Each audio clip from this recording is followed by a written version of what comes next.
Hi, I'm Cindy Wadsworth, And I'm Pete Pacina. and we're with the Cindy Wadsworth team at eXp Realty.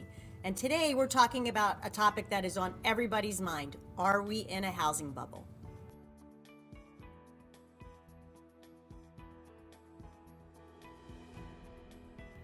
So we get asked all the time, is what happened back in 2007 going to happen again today?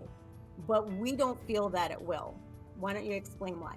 Yeah, and we get that conversation, that question all the time, right? Are we going to see the prices plummet again? And we don't think we will, only because back in 2007 and 8, it was a mortgage crisis, right? That's what brought everything down. There was a lot of bad paper being written for mortgages, and it just caused the whole industry to collapse.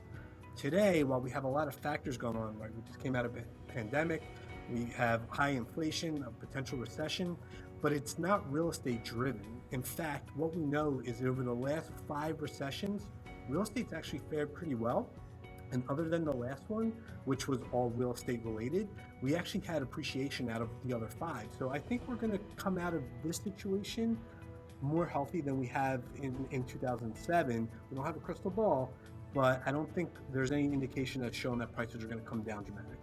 And that is one of the big differences, because back in 2007, the lending practices were not as strict as they were today. So they were lending money to people who really couldn't afford the homes. And then when the prices dropped so dramatically, they found out that the mortgages were worth more than their homes and they couldn't afford it. And that's where we saw all the short sales and foreclosures. That's not indicative of what is happening right now.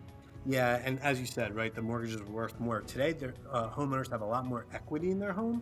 So even if we see a stabilization in prices, or we don't see the massive appreciation that we've seen over the last 2 years, I think we're still going to see a fair amount of prices staying flat or slightly increasing, because there's still a lot of demand compared to the supply. And that is exactly one of the big differences, is the pent up demand. Yeah, I mean, we see it. Look, we see it all the time with our buyers. They were still seeing multiple offers, right? As long as it's priced correctly.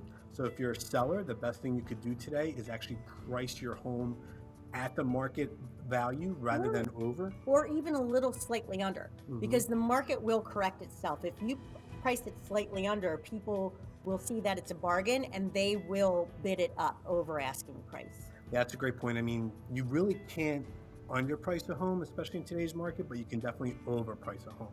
We don't want you to be one of those homeowners that's wondering 6 months from now why they didn't sell and why they had to reduce and reduce and reduce. So price your home accordingly. It'll sell in this market. So obviously, buying and selling a home is a very individual experience. So if you're wondering if now is the right time for you to buy or sell, please reach out to us. Yeah, we're happy to do a no cost, no obligation consultation with you to see what the best plan for you and your family is. You can reach out to us at any of the links below, or you can give us a call at 215-264-6727. Thanks so much. Until next time. Bye.